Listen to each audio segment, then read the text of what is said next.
As we approach the end of the semester, you will be required to complete a student portfolio which showcases all of the work you've completed. A lot of what we've done touches on different technology-based courses that are available from grade 10 up to grade 12.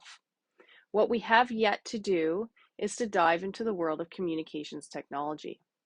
As such, the beginning component of your culminating project will be to design a banner or some sort of cover page or a header that will be utilized in your portfolio. So there's a few options here. You can use a Google Sites website, if you will, that will showcase all of your work in the similar fashion to a website. Or if you find that a little bit too complex, you can use Google Slides, PowerPoint, and there's so many different visual platforms that you could really leverage to do this effectively. If you are using Google Sites, you just simply log in, sites.google.com, and you come to a page that looks like this. If you click on Template Gallery and scroll through, you can see some of the free templates that are available. I like the one called Student Portfolio. It's pretty straightforward. You click on that and you open it. So as you can see, there's a banner in this portfolio. Now, unfortunately, this isn't designed in the same fashion that you would design a banner for a Google Doc file or a Word file, where it's a set size. This image is designed to expand and contract depending on your screen size. So if I were to even reduce the size of the browser, I'm going to get different values. And I'll quickly show you what I mean by that. If you go under Inspect and you scroll to the bottom, you can see these values here. That's the size in its current state. If I were to expand it, you can see that those values change. Meanwhile, it always looks like it's the same type of image. Now, one thing you'll notice is that you can see more and more of her body as it gets higher. And then you see less and less of her body as you expand it, so it's more of a rectangular shape. So instead of designing based off of what you might see at one moment on your screen, you are going to design based off of the standard practice that's stated when you look up banner sizes for Google Sites pages. So if you were to do that, you would come across some information along the lines of header image size, and it will state something along the lines of max dimensions for header image are 2048 pixels wide or high. So that means that your image will render at full definition on most screens, including desktops, operating at 1080p, which is 1920 by 1080 pixels on a screen. That's standard nowadays. So if you decide to do your banner for a Google Sites portfolio, you're going to be creating something in Photopea that would be 2048 pixels in width. And it could even be that in height. That's up to you.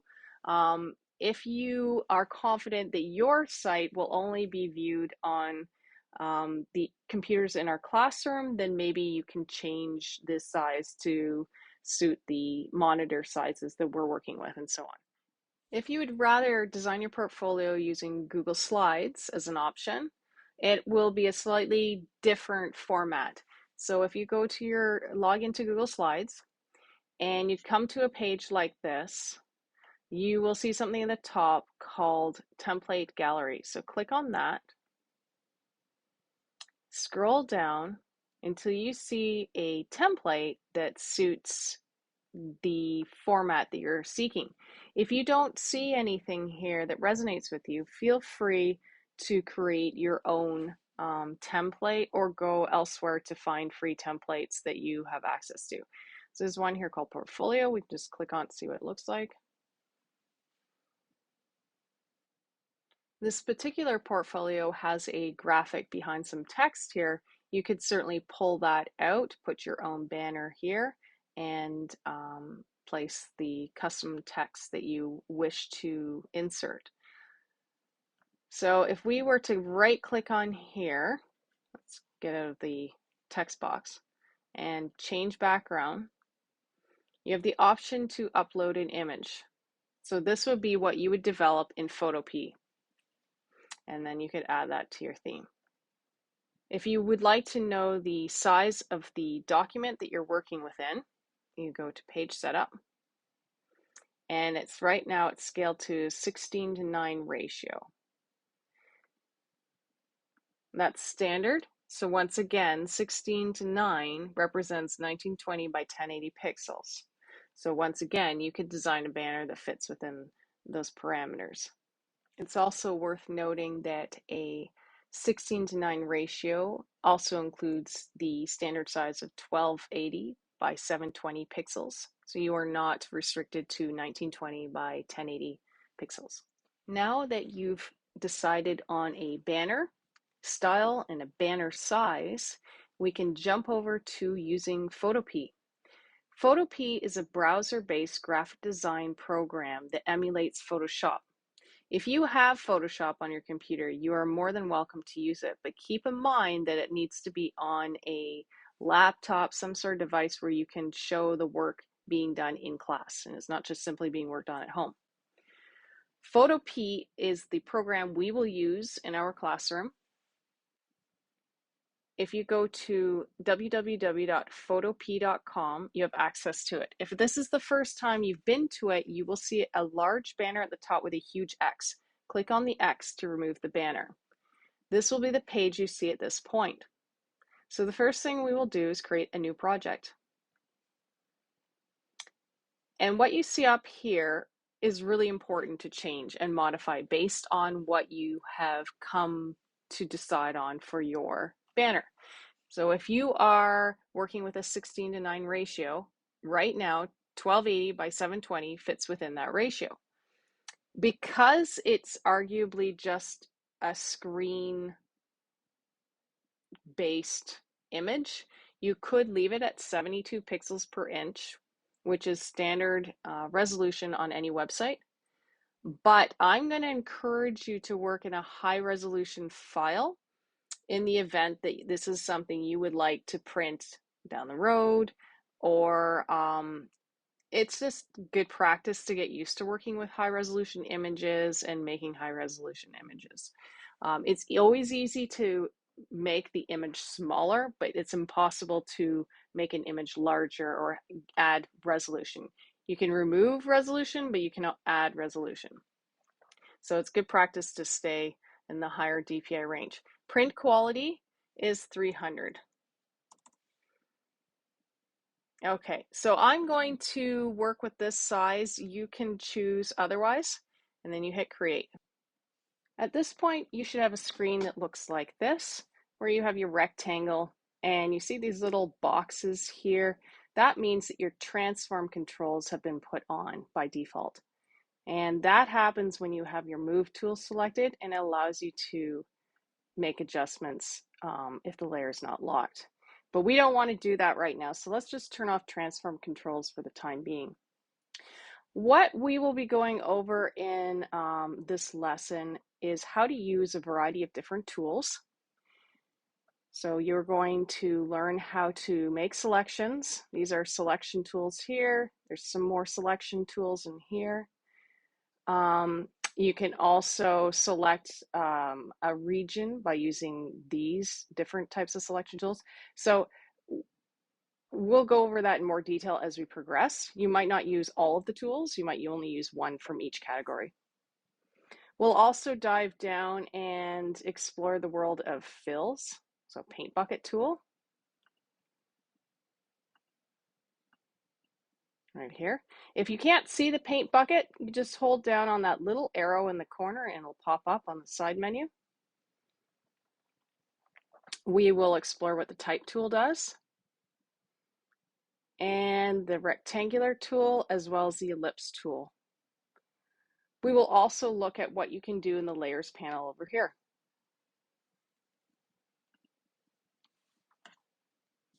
Okay, we can begin our design now at this point.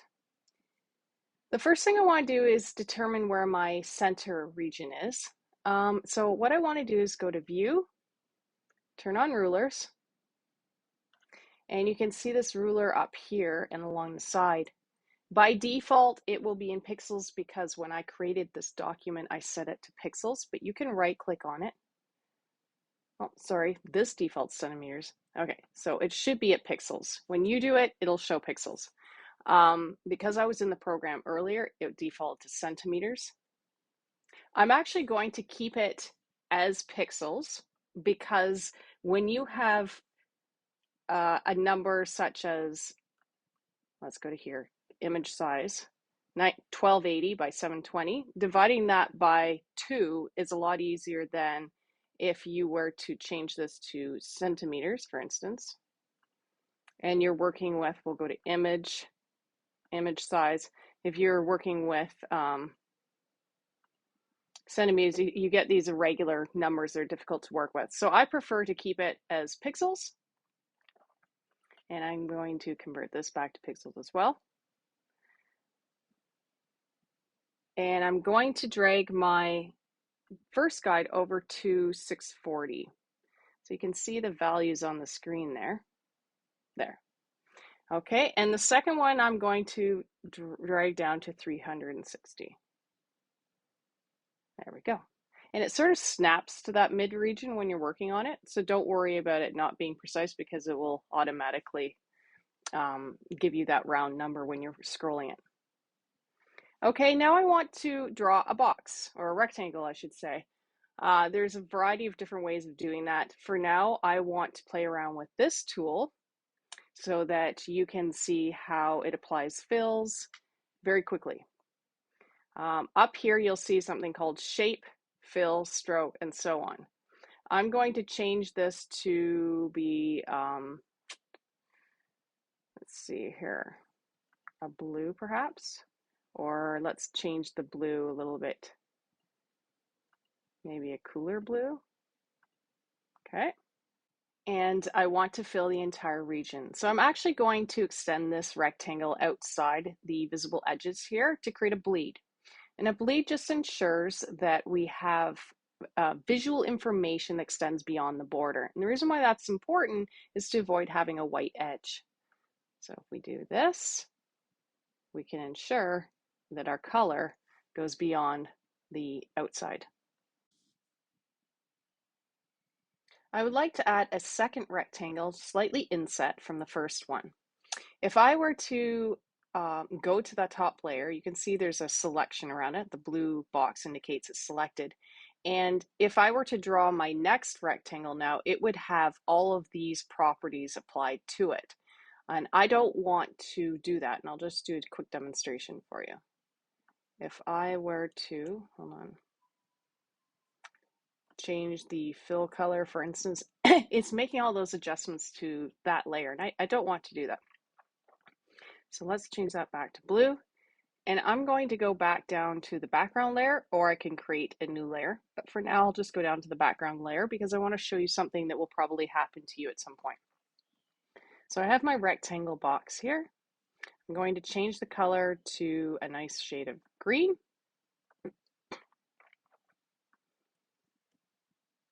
Now, if you don't like the positioning of the rectangle that you're creating, instead of redoing it over and over again, deleting a layer and redoing it, you just hold your space bar and you can move it around to suit where you would like it positioned. Okay, so let's place that there. And as you can see, you can't tell where your box is, where your rectangle is. So we have to move this layer to be on top. And you drag it and release.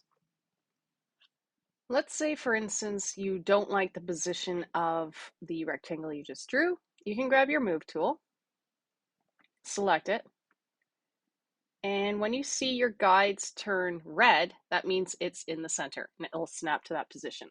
So that's another way to ensure that everything's lined up.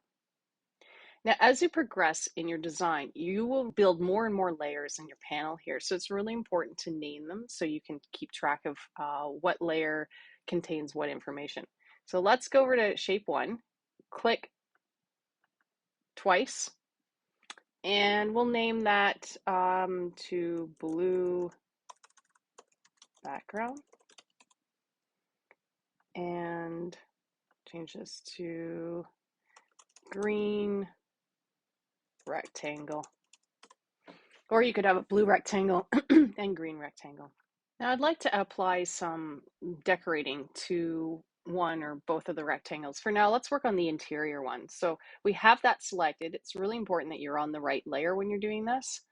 And I'm working on this one, so I have it selected. So if you scroll down to your layers panel, the bottom here, it says EFF. And if you hover over it, it says layer style. Let's click on that. I want to apply a stroke, so I'm going to click here. As you can see, it shows you what the default stroke size is. So at 3 pixels with black, this is what it would look like. I want to make it white, so let's click on here. Select white, or you can change the values into here, 0 to ensure that it's pure white. Okay. And I'm going to play around with the size. I like that width. So that's 13. So that works for me. Let's say, for instance, you want to have 2 stroke lines of different colors. Well, what you see on the side here is this little plus symbol. So if I click on that, it applies another stroke option below. This one has the same color, the same properties. So let's change that so they don't have identical values. And let's make this one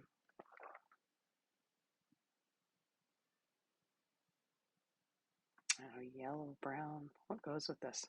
Maybe I'll change my colors. They're a little bit wild. If you stick with the neutrals, it's a little bit easier to do something on the edge.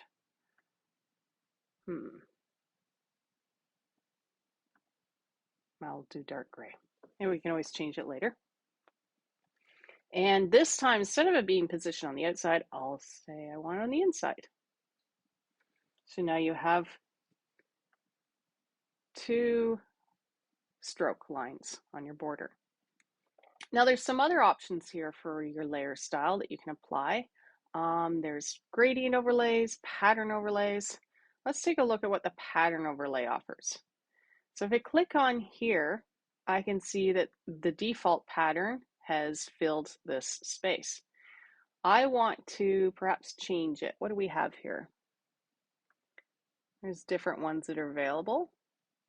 That one has, more of a wallpaper style. And these are a little more subtle. So we'll go with that. You can load pattern files as well. So there's different sites that can offer these types of files.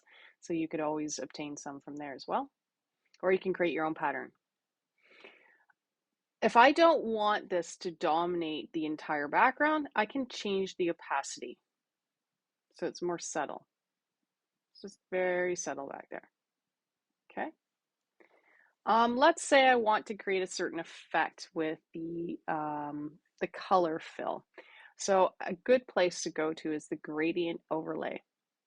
So if I were to click here, there are options for changing the colors in here. So this, if you double click on this, it brings up your color picker, and we can make it so that it's bringing back the blue again that we liked. Maybe if you click here, you can add another, oops. Interesting. In Photoshop, wherever you click, you can add more. Maybe that's not applicable here. Let's see if I can, oh, there it is. Okay, interesting. Normally when you click, you can add as many boxes as you want. So I want white in the middle, and let's choose more of a gray on the edge. So as you can see, I have it in a horizontal position coming across. I can change the angle as well if I want to. All right. Once again, I don't want to dominate the patterns and all the other details I've applied. So I'm going to adjust the opacity. So now it's starting to have almost like a metallic sheen with a pattern poking through. So it's starting to get a little more interesting. What's something else we can do? Well, I want that foreground rectangle to pop out a little bit more from the background. So let's look at what the drop shadow option does. So if I play around with the distance, you can see it's coming at the left. I'm going to change the angle so it's more on the bottom sort of right-hand side. And I'm going to increase the spread and the size to get different effects. So you can see along here and here, you're really noticing it. Because the source of light is coming from over here based off of how we angled it. So it's sort of pointing, that's your sun right here. That's why we don't have any drop shadow there. If you want it to go around all the edges, you just have to tighten up the distance. Increase your spread. Let's put this out here, for instance. And just play around with the values until it makes sense. So my size is now quite large. So now it's poking out of all the edges. So it gives it an effect of standing out further on the surface.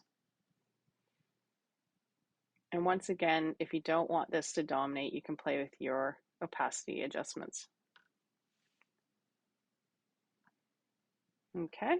If I were to click on this little side arrow here, you can see all the different effects that were applied. If you change your mind on any, you just turn the eye off. I don't like that, I'm going to turn it off. Don't like that, I'm going to turn off, and so on. Before proceeding, I just wanted to point out that you've probably noticed that the corners look rounded on your stroke. If that bothers you, you can make a really simple adjustment to fix it. So let's go into the stroke layer, double click on it. This is my outside one, outside. If you don't like how that looks, change it to inside. Okay, as you can see, it now has a sharp corner. But what's happened is that you're blocking the stroke beneath. So if you still want to see this stroke, you have to enlarge it. And as I enlarge it, I can see more of it. So that's just something to keep in mind when you're doing your outline. The other thing that I want to do is start applying some effects to the blue rectangle we created. So let's click on there, scroll down to EFF. Let's apply a pattern. And I'm just going through these different options, not for you to emulate completely when you're doing your assignment, but to show you what's available out there so that when you're coming up with a creative layout, a creative concept, you know what's available. Okay, so because I don't have any extra PAT files, I'm just going to choose the options that are available for me. And I think this one looks good. You can scale it. You can make the flowers look bigger. You can make them look smaller. It's up to you. And play with your opacity. There we go. So we're getting a nice kind of almost mossy tones happening here. That looks quite nice. And because it's a background layer, there's not a whole lot you can do beyond that because the foreground rectangle takes on all the design components. So I think I'm good with that. I'll hit OK. Okay, now I would like to add a circle to my design. If you look on the left-hand side here, you'll see your shape tools down here. Right now, mine is already on the ellipse, but if yours does not show that, click on that arrow and the side menu will pop up and you can select ellipse. I'm going to this time make a new layer because I want to be able to change the color without modifying the green rectangle layer. So I'll click on new layer. I'm going to change this to, I think I'm going to go with a yellow this time. Okay. And I'll draw my circle. So if I were to click on my mouse and pull, hold on one second, let's make sure it's working. It isn't really a perfect circle. So the way in which you get that perfect circle is to hold shift like that. Now, it's not centered. I want it centered. So how would I change that? On a PC, you can hold shift and alt and it will snap to the center point. For whatever reason on my Mac, it's supposed to work with a shift and option combination, but about 5-6 times out of 10 it works and the other times it doesn't. I don't know if it's because it's a browser-based program because I don't have those issues with Photoshop, but I'll try it out here. So if I hold shift and option and I draw my circle, yeah, it's not working. So just continue drawing it. I'm estimating that it's about that size. I can hold my space bar key to get the size that I want. I want to extend out actually. Okay, but it might not be perfectly centered. So there's a way to change that and adjust it. So let's grab the move tool. And up along here, you see these different adjustments. This one says center. And if I go way over here, this one says center vertically. The other one says center horizontally. You have to select all the layers in order to do this. Otherwise, it has nothing to reference. So I'm going to hold Shift and click on the other layers. Move up to here, click on center horizontally, and then center vertically. There we go. So everything's nicely aligned. Okay, so once again, I would like to add some kind of layer effect to this circle to make it look a little more interesting. So we scroll down here. Not scroll, but we move our mouse down there. And we select, let's see here, maybe a gradient. And what's in the drop-down menu here? Is there anything we can work with? It's a little intense. Yeah, it's not doing it for me. So I'm going to click here and change these myself. So let's see. I like the yellow, but maybe not quite so saturated. A little bit more muted. And over here, maybe a type of blue. Something like that. Try it out. Okay, and one thing we can do is adjust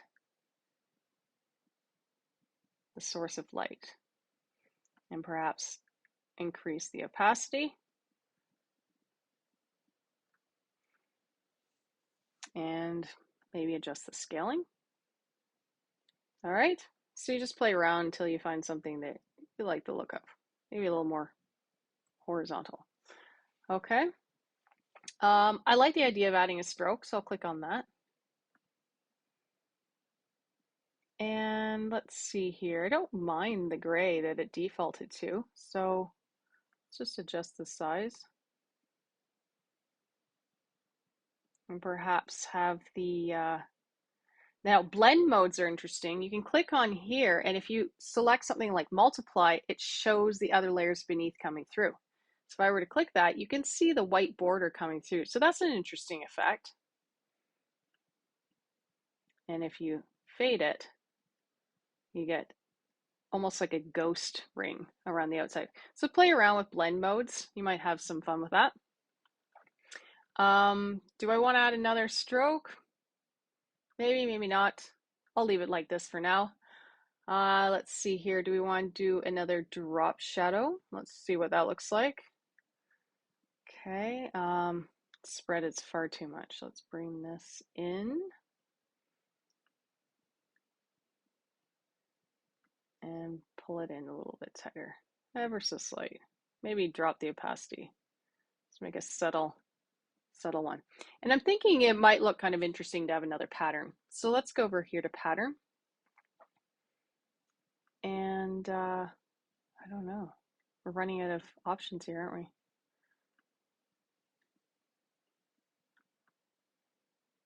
What's interesting, it does not seem to be showing. So let's, if I turn off gradient, and then I turn, because gradient is 100%, it's almost 100% opacity. So I have to drop this down a bit in order for the pattern to come through. Let's try another pattern. So just play around until you see something you like. What have we got here? Not a lot of options. That's sort of a square one. Let's go back to gradient. Yeah, I don't think that's much of a pattern. So I'll put it on one that's a little more noticeable. Something like that. And gradient. There we go. Okay, so we've applied our circle. We've added some effects. I'll say okay. And as you can see, you have a list of everything. If there's something you don't like, just turn the eye off so you don't have to have it included. Okay? And you can see what a change it's made, right, just by turning off all the effects.